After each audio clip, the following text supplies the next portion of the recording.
hot solution because what's going to happen by the time you get to the centrifuge? It's cold.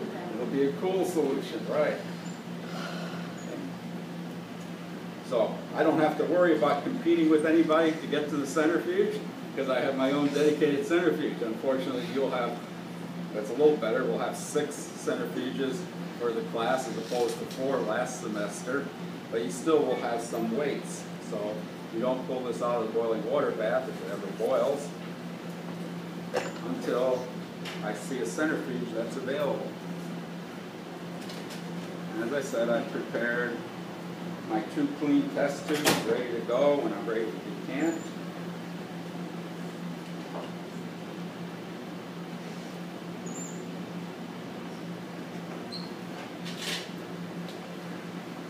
The other reason it's taking so long to warm up is my beaker was running out of water, so I refilled the water. All those things you should do when anytime you see the water level getting down below halfway, you probably want to refill it so that you don't run the risk of having it dry out and then you crack your beaker. Because that's one of the more, it's not expensive, but it's one of the more commonly replaced pieces of equipment for just that reason.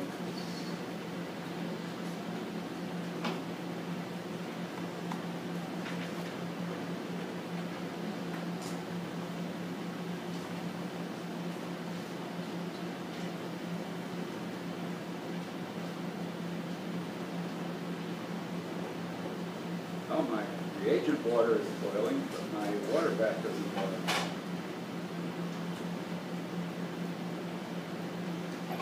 Okay, stir here.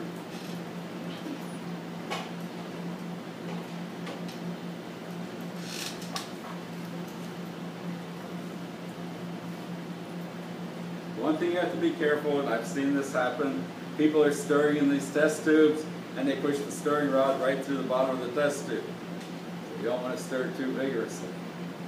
This is enough to agitate this precipitate to get it well mixed.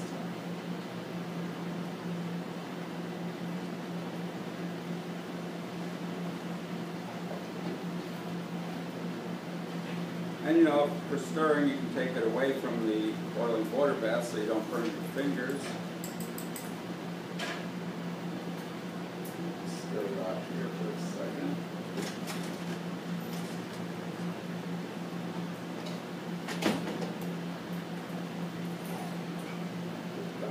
Boiling water bath. And my boiling water bath is almost boiling. And it says once the, and I'll say it's almost boiling. It says put it in the boiling water bath for about a minute. I've been stirring it even though it's not boiling, and eventually it'll start boiling, and I'll leave it in there for about a minute. And 30 seconds, 45 seconds, 65 seconds, not critical. Don't want to sit there with a stopwatch. I guess you could.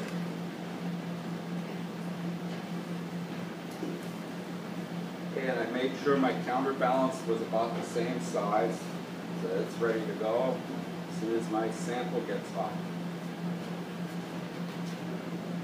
Now I'm watching the centrifuge to see, now it's looking like it's starting to boil. It's getting hot enough. Give it another quick stir.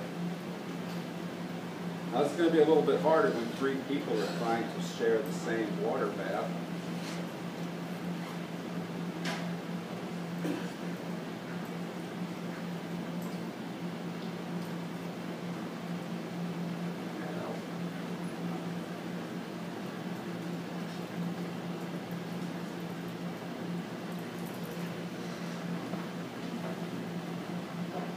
Okay, now it's boiling. I'm watching the centrifuge. I've got my counterbalance ready. I'm going to run over there holding, first of all I got to pull my stirring rod out because I don't want to take that to the centrifuge. Now I'm going to use this again, so I'm just going to put it where I know where it is, in a safe spot. Okay, now it's really boiling away. I run over to the centrifuge. Ooh, that's hot.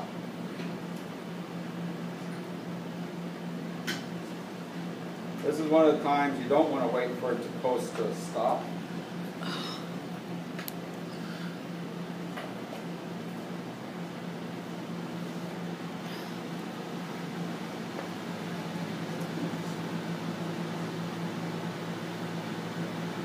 Okay.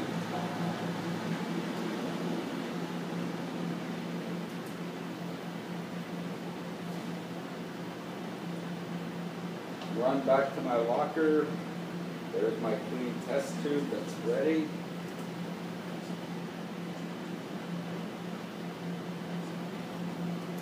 And I know I'm going to wash this one, but I'm going to divide it in half right away. My other clean test tube.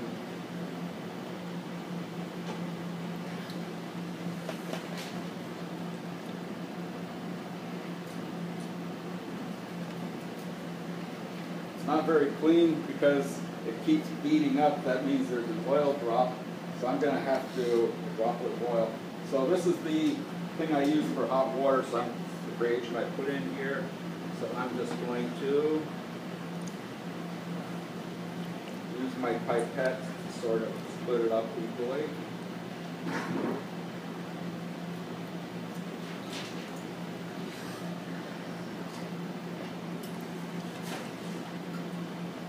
Okay, I've got it divided into two approximately equal parts. I'll put that aside for when I come back to experiment 3. I'm going to rinse out my pipette now. Fine, my water's really boiling.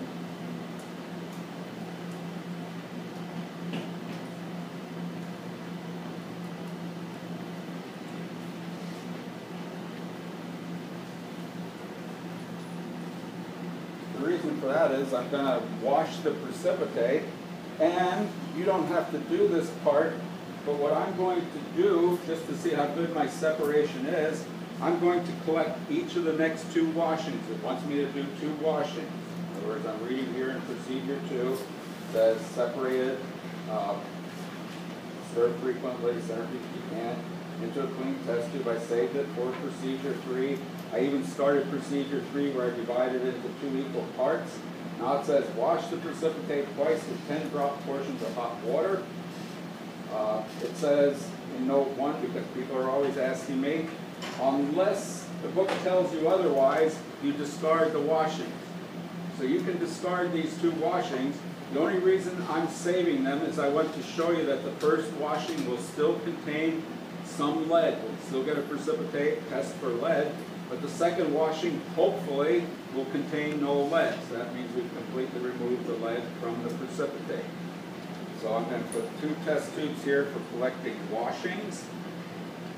First and second washing. And I'm going to add my 10 drops of hot water. I already cleaned my pipette. Notice this is the stirring rod I used before. If I really was worried about it, I would clean that too, but I'm not too worried about it. So let me get 10 drops of hot water. I decided my other hand is working better today.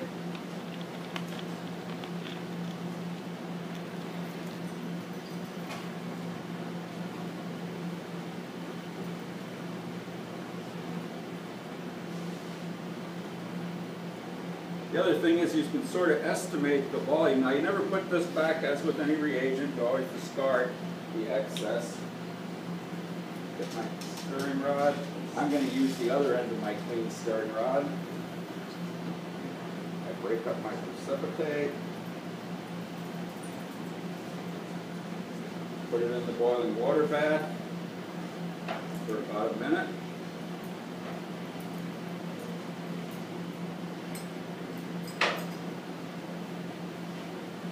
There are my 2 test tubes.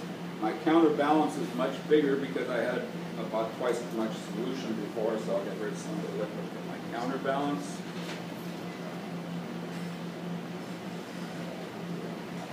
Okay, that matches. Now I'm just letting it heat up for about a minute, just like before. Except we're not having a fire drill this time, so it's a little faster. Actually, it wasn't a fire drill. What I point out is students sometimes are disappointed with their test results or whatever. They pull a fire alarm. But the other thing, the more common thing is, and this wasn't the time, but for a while, every day, or every Monday and Wednesday, at about 10 minutes to 12, it would go off. And the obvious thing was, somebody couldn't wait till they got to 50 feet from the building before they lit up their cigarette. And the smoke detectors are really sensitive, so you smoke in the well going down the stairs to get out 50 feet away from the building, you will set off the fire alarm. And the next thing, every time the fire department comes out for a false alarm, they charge the school about $3,000. That pays for one class. And where do we make up the money if we have to spend $3,000 for something like that? We cut one more class. That's the economics of the thing. So you might want to pass that word around too. Okay, let me go back and finish this up. Been in there about a minute. Stir it. Oh, that thing gets hot. You can smell the wood burning. Yeah, that's why they turn black after a while. Well, I know I didn't push this over far enough. There we go. Ooh, that was hot. Boy, that's a good experiment for the winter time. Okay, I'm going to let that cool down a little bit. I don't want the sample to cool down, but I want my wood to cool down enough that I can handle it. I guess maybe I should have brought some hot clothes. Okay, stir, I got that thing ready. Let me try it again. Good. Ooh, it's still hot. Boy, that wood really got hot. Put that over here. Put that in the centrifuge. It's getting hotter. It must be on fire somewhere. I can't pick the darn thing up. But the test tube is even hotter because that was in the boiling water bath. Okay, there we go. Okay, now that's the first washing. I'm going to save that.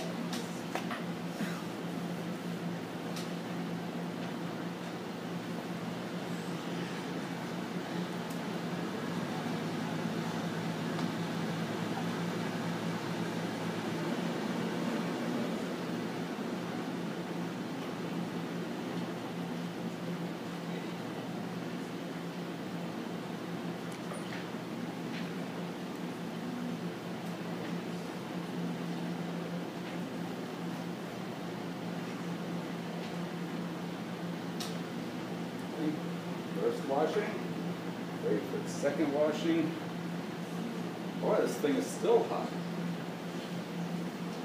Well, it's not smoking, so I guess it doesn't catch fire.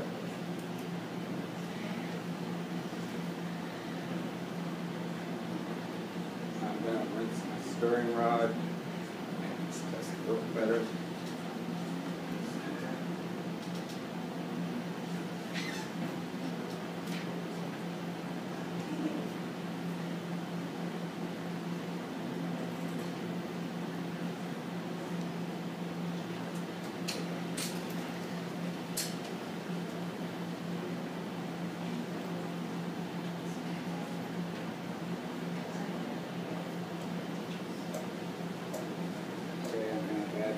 Drops of hot water.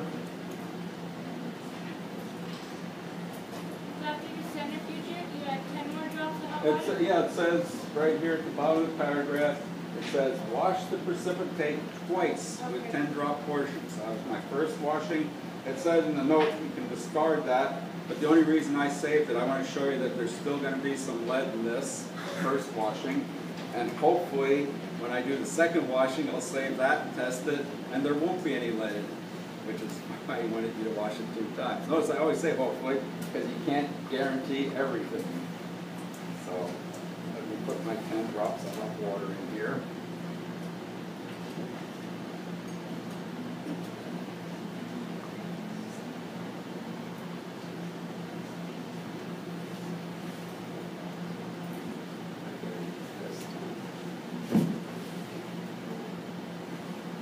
Drops come out really fast. That's a little bit more than 10. Put it in my boiling water bath again. Actually, I don't have to worry about contaminating this anymore because I'm done with it. But don't forget, you're going to be sharing with somebody else, so you don't want to contaminate it with somebody else. And I did clean my stirring rod before. I'll put that back in and stir it.